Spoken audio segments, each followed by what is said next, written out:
Good morning, everybody, and welcome back to your Lunch Break Live. My name's Savannah Harinkyu if you're new here, and if you're not, thank you for coming back. Today is November the 1st, and today I am joined by one of our Auburn reporters, Tom Green. Tom is here today to talk about what we know after yesterday's news. Now, if you missed it yesterday, Auburn has fired head coach Bryan Harsin, now former head coach Bryan Harsin, I guess we should say. Again, this was something that we've been talking about for weeks, the possibility of this. Again, Auburn announced this yesterday on Halloween, and today we are just trying to sort out what we know and what we don't know quite yet.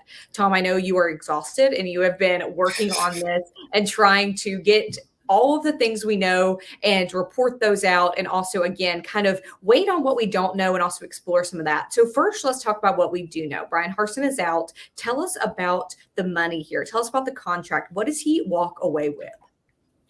Yeah, so he'll be walking away with 70% of the remaining value on his deal, which is about $15.5 million.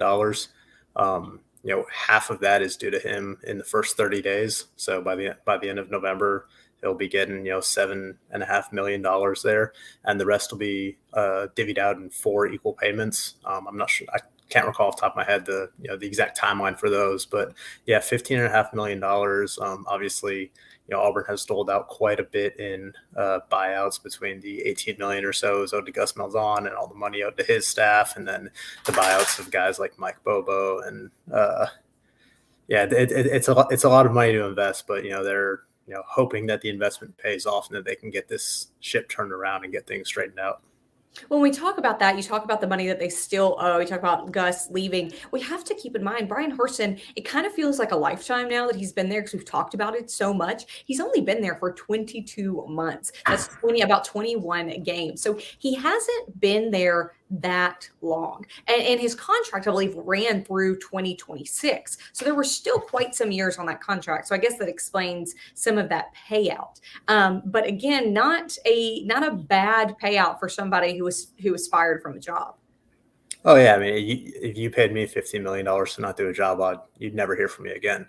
But I mean, that's the nature of the coaching business. I mean, Right. these guys get paid. These guys get paid big bucks, and they're expected to deliver a quality product. And that was the problem with Bryan Harsin. And a year and a half, he just was not able to deliver on-field results.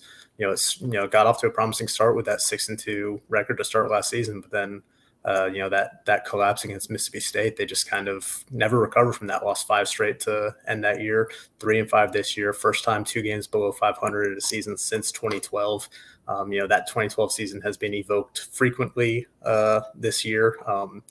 Many times where it's say, the team is the worst so-and-so since then. They've given up 40 points at home in multiple games, and, lost double digits at home for twice in the same season for the first time since 2012, giving up 200 plus rushing yards in a game 3 times in a row for the first time since 2012.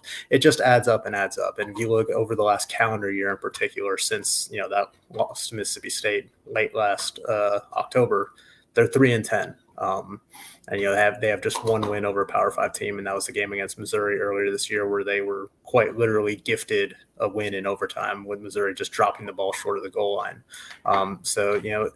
Some people might say, this decision was overdue. Others might look, from the outside and think it was pretty hasty, not even getting 2 seasons.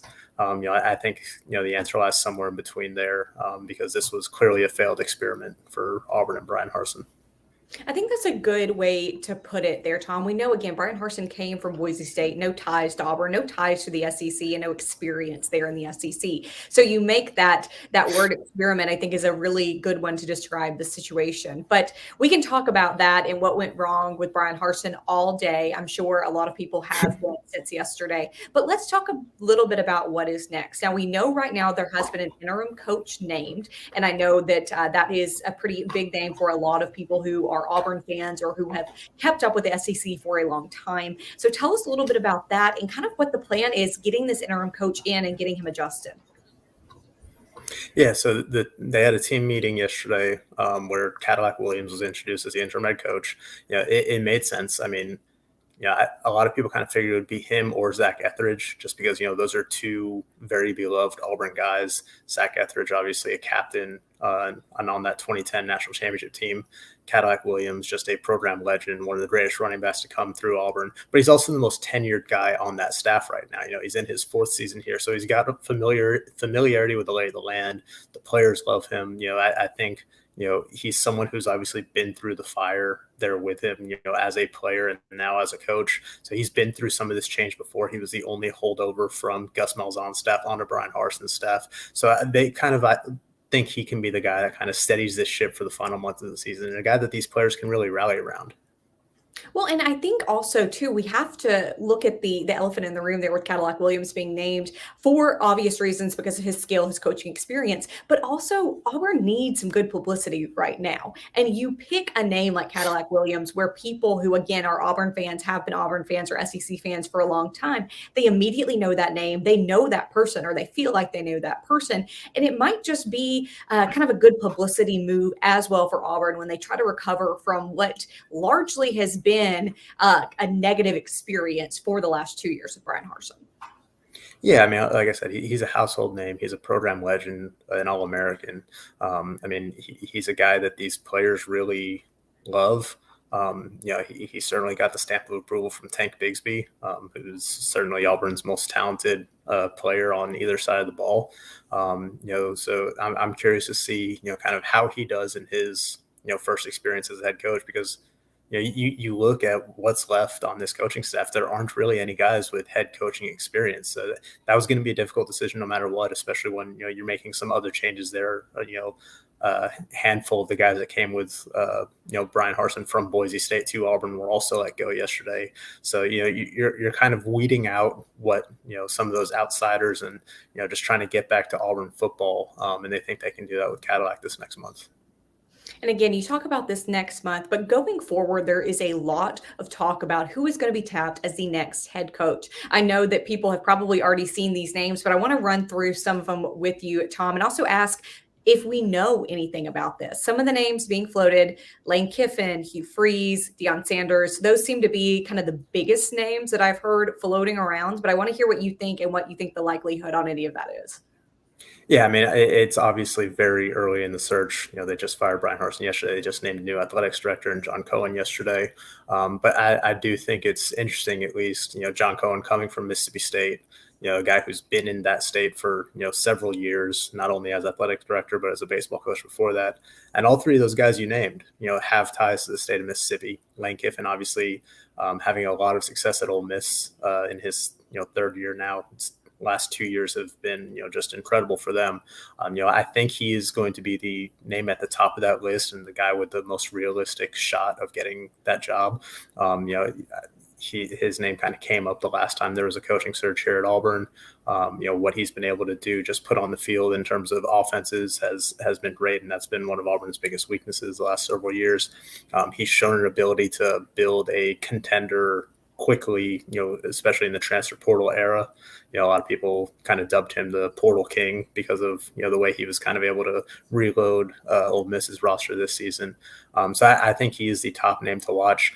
Hugh Freeze, obviously another former Ole Miss coach. He comes with a little baggage, but another offensive mind who, his name has been brought up, the last 2 times that there's been an opening here too. Deion Sanders, I think, is kind of the wild card there. I mean, obviously, from a PR standpoint, that is the flashiest name you can get right now, Coach Prime. He doesn't have a whole lot of experience. He's just in his 3rd year at Jackson State, which is at the FCS level. He's never coached an FBS program, but he's shown an ability to recruit. He's brought in top talent there.